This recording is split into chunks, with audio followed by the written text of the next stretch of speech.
All right, you guys know we have to do this. So there's gonna be a second video about how we put shoes on Caracole, why we put shoes on Caracole, all the work that we did to get it right.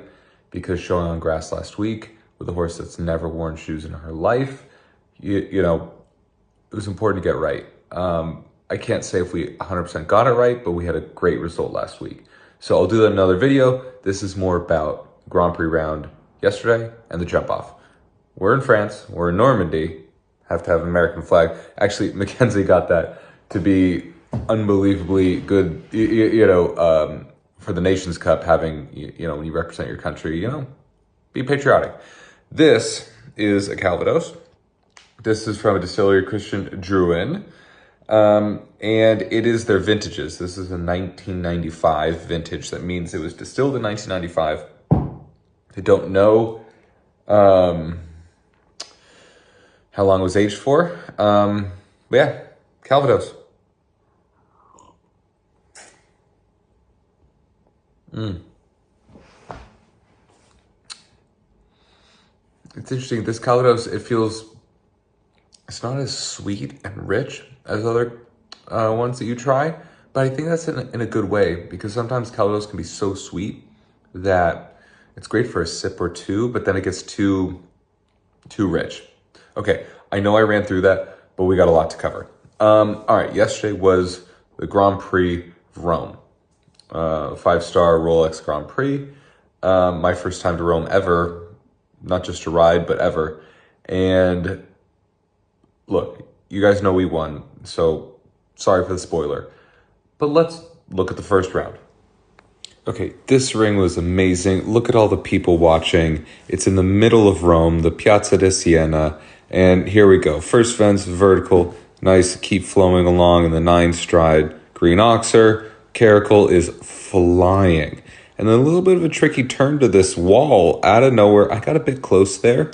Then this 8 here. Some people got too much gap to this oxer. It was quite a hard jump. A lot of back rails there, but Caracole was amazing. A little bit of a steady 6 there. 7 going forward.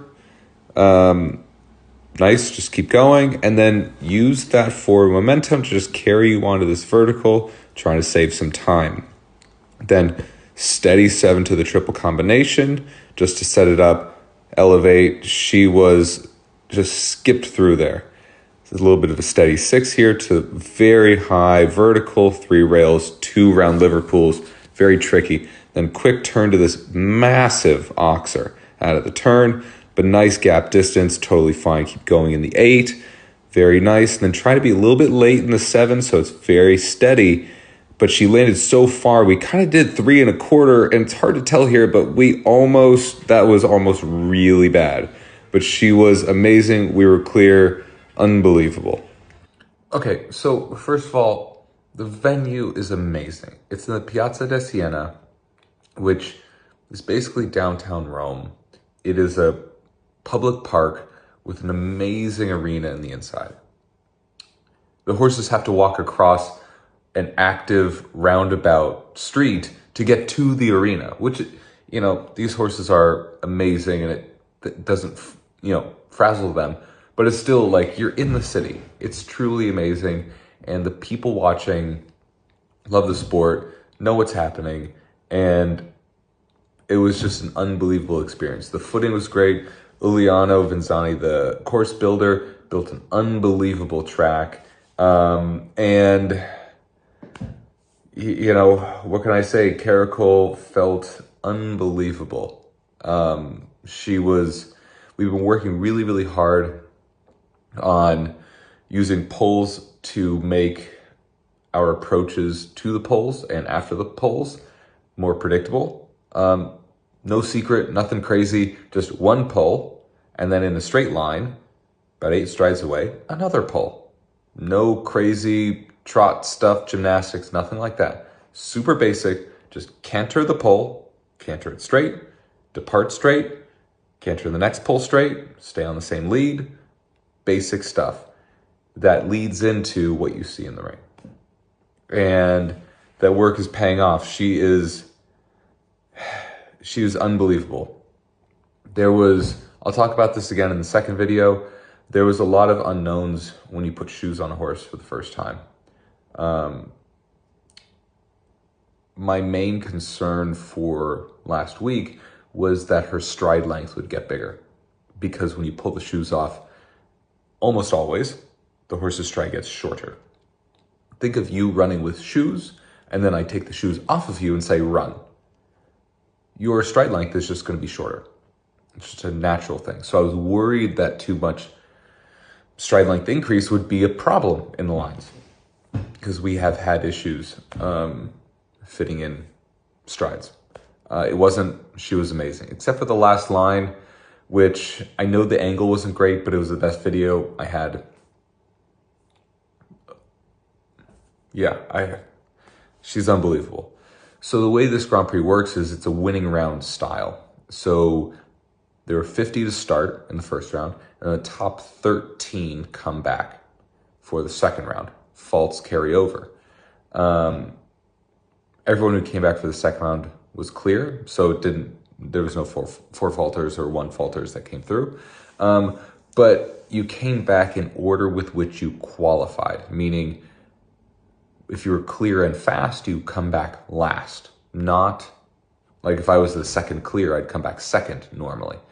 But in this case, I was the fastest clear, so I came back last. And, you know, it's really rare that this happens, but when you go last in a jump off, it's just, there's something special about it. You know what you got to do because you've seen everyone go. You know their times. And if you can do it, when you cross that timer, you know you've won. Or you haven't, but if you've won, you know that feeling is just, it's special. You know, it's not, you jump, you go as fast as you can, and then you have 4 riders to come, but you don't know what the result is. When you go last and you really lay it out there, you know what the result is. So it's something special. So here's the jump off. We went last. I'd seen everyone go. I knew what I had to do. I also know the show's coming up. And so, you know, how much do we lay it all out there? How much do I try to be smart for the future? Spoiler, none of it. I went in, I said, I'm going in there to win. There's no reason I'm going to jump clear in the Grand Prix of Rome and then go in the jump off and not try to win. It was always, you know, jumping clear in that Grand Prix is so rare. Had to go in to try to win. So, the jump off. Okay, so getting ready to go. Just stay calm. You know your plan. You're not changing your plan right now. Just stay calm. And then a bit embarrassingly, who cares? I picked up the wrong lead. Then I tried to change my leads. Then we cross-cantered. And then right here, I finally got the right lead. A little bit embarrassing, but who cares? You know, doesn't affect anything. Running down to the first fence, make sure you have a very strong canter. My body was perfectly still. A little guiding to the right to make this 8 stride to fence 2. So going enough so that the 7 is still going to fence 3 here. Hard left turn, blind turn to this double, which is AB at the triple. A lot of people had back rail of B, just sailed through, then set up for the 6, just like in the first round, very delicate. A lot of rails in the second round. Then it's really find the right distance. Super huge oxer running. Everyone did 10 here. I chose to do 9. It just showed up, ran it down. She was amazing. And then keep going in 7. A little extra bend. But Caracole was everything. And yeah, I don't know what to say. She's unbelievable. Okay, so I don't know how to, you know, there's so many emotions in a win like this. It's my first big win in Europe, or any win, to be perfectly honest. It's our first big show. You know, we've had a lot going on in the team, you know, in our group of horses, and so much unknown this week, taking a horse who's never had shoes, putting them on, showing on grass for the first time.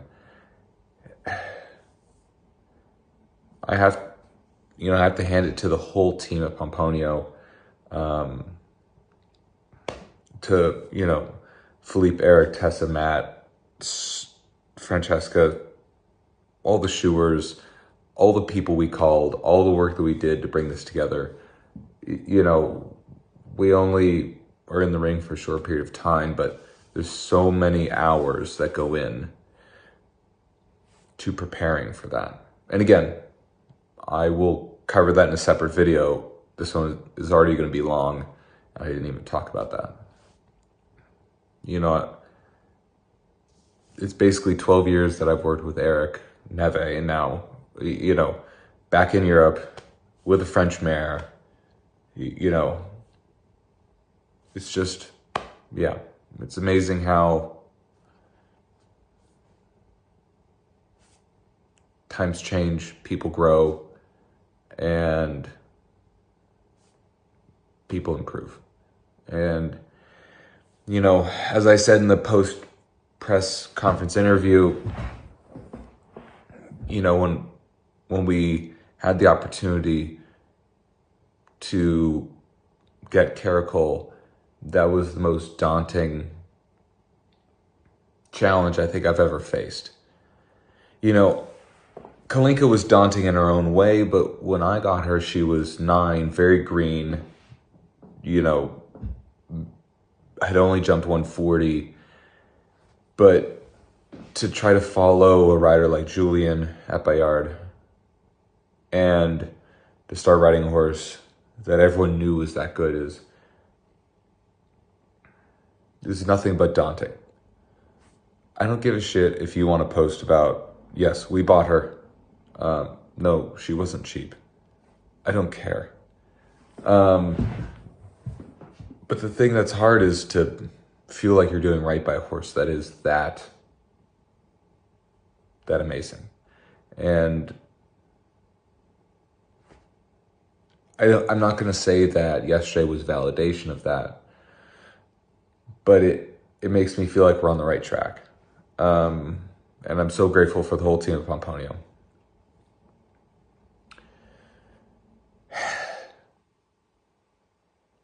I don't know, you work so hard for certain goals. It's hard sometimes when you seem to be on the right track, how to phrase your emotions.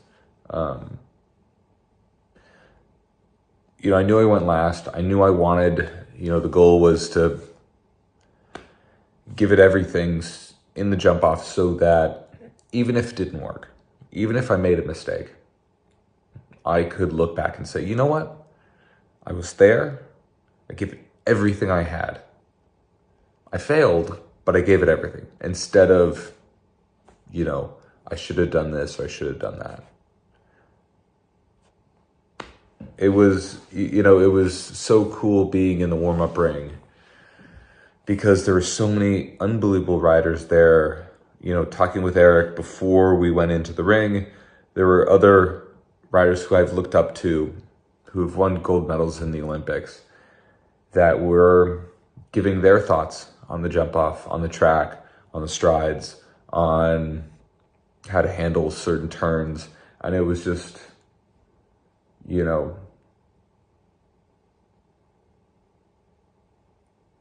having them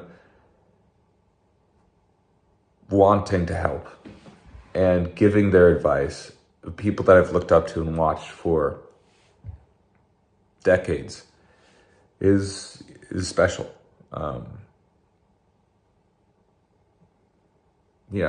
That's all I can say. Caracole's amazing. She's on the way home right now.